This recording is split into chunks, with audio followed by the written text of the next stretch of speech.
Handcuff. Handcuff.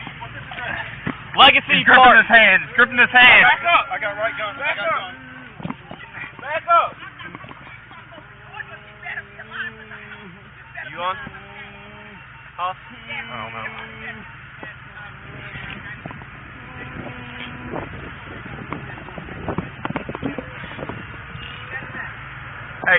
Hey, somebody get my bag and start getting some equipment. Where's your bag, dude? You good? Just take it back to my trunk. You good? I'm good. Get some Good? gloves. We need to hold the wound.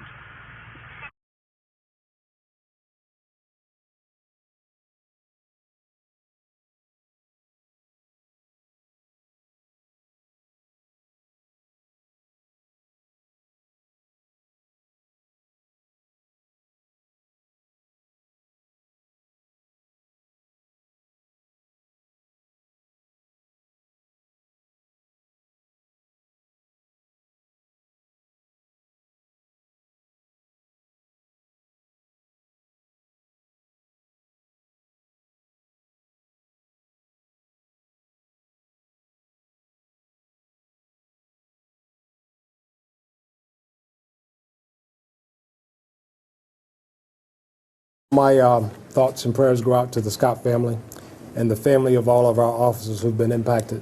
These are tough times for our city, but we're going to get through it. What I can tell you is, if laws were violated, I would be taking different action. I won't get into policy because that's another parallel investigation that's internal. We've seen hundreds of protesters taking to the street over the last few days.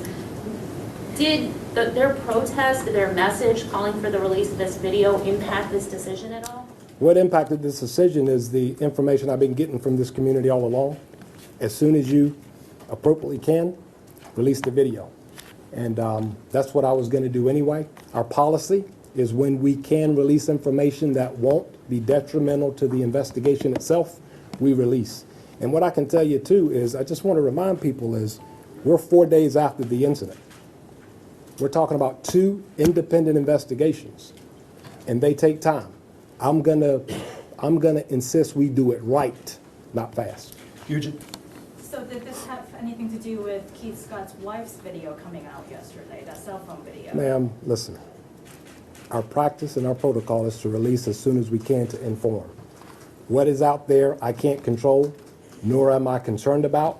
I'm standing behind the facts, and today, because it won't impact the second investigation that is being conducted, nor ours, I'm releasing it because it's appropriate to do so. There are no other factors that influence that. There's a lot of information out there, but the only pressure I had is to make sure our people get it when I can give it to them in a way that I can maintain the integrity of what I'm charged with doing. There was a compelling reason for them to make this encounter. It was beyond a possession of a gun. It was because of criminal activity that heightened their level of awareness, and they had to change their focus from the priority of taking a wanted suspect off the street to encountering Mr. Scott. There's another investigation ongoing, and yes, based on the totality of what we see, he absolutely was in possession of a handgun. Chief, when the other video was released yesterday, there was a lot of conversation about that you couldn't see the gun on the pavement. Was the gun underneath Mr. Scott? Was it underneath the foot of one of the other officers? Will we be able to see that in the video? I respect that question. I'm not trying to case here. I'm not trying to case here. You have to make your own judgments, and the process is not done, and I'm not going to try to case today. The vast majority of people I'm hearing about wanted this day to get here just as badly as I did. They want to see the factual, objective facts, and that's what we're presenting. So it's disappointing and it's a little frustrating that you can't release more, but I'm not going to sacrifice the integrity of investigation because I'm not a patient person. But how does that feel? It's disappointing, but it's part of what we do. A lot of what these officers who put their lives on the line every day have to deal with is there's some people who won't appreciate it, regardless of whether or not they're doing what they should be or not. There is no definitive visual evidence that he had a gun in his hand. You can see something in the hand, and that he pointed it at an officer. That I did not visually see in the video, but what we do see is compelling evidence that when you put all the pieces together, support that. We shoot to stop the aggressive act that justifies our use of lethal force. Our shooting is to stop the aggressive act or the imminent threat of such act. That's why we shoot. What happens across the country, I can't control. I wish I could have controlled this incident right here at home, sir. But after these incidents, people, different police forces have said things are going to change in the United States. We're going to look into this, and there's going to be reforms, but it keeps happening. I'm not telling you what's going to change in the country. I'm just telling you that the engagement opportunities and the work we're doing and will continue to do here to impact the level of trust. The outcomes of shooting, sir, I wish I could control, but I can't. But Chief, to follow up on that, you began by saying your thoughts and prayers are with the Scott family. Yes, sir. Can you assure his 7 children and his wife that every effort was made to avoid using lethal force? Sir, what I can tell you is this. At every encounter, people can make a decision, right, to follow lawful, loud, verbal commands and prevent some things like this. That's what I can tell you.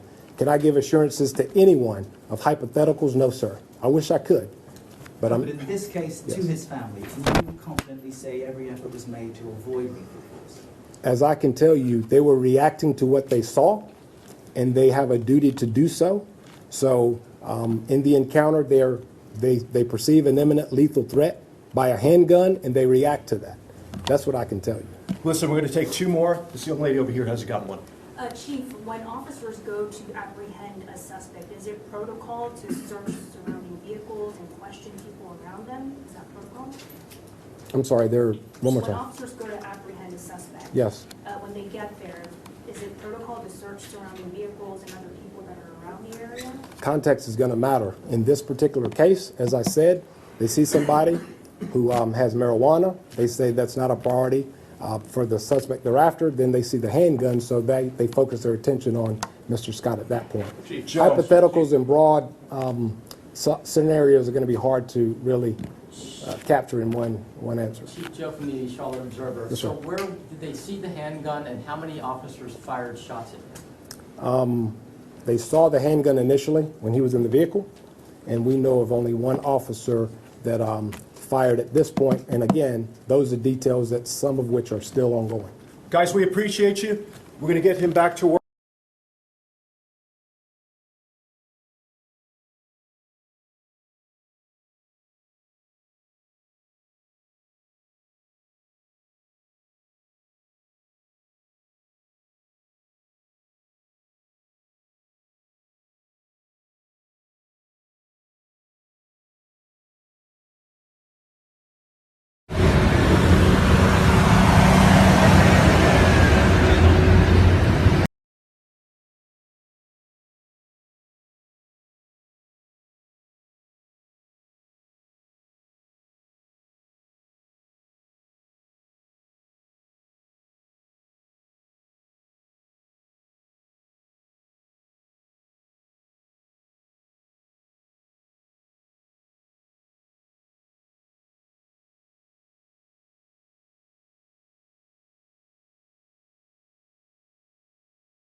Don't you do it.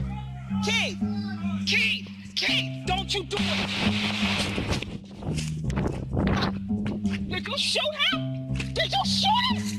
Did you shoot him?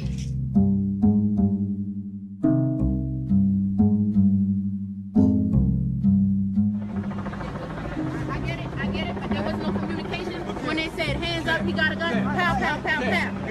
This is in Charlotte, North Carolina.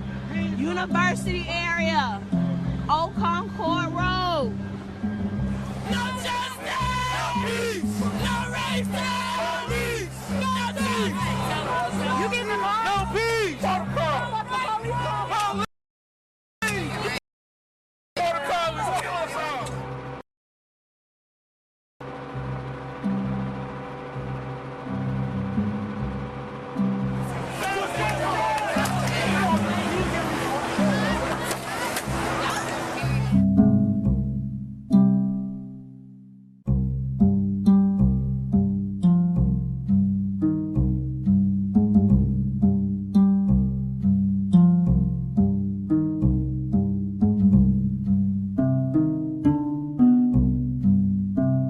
weapon was seized, a handgun. I can also tell you we did not find a book that has been made reference to.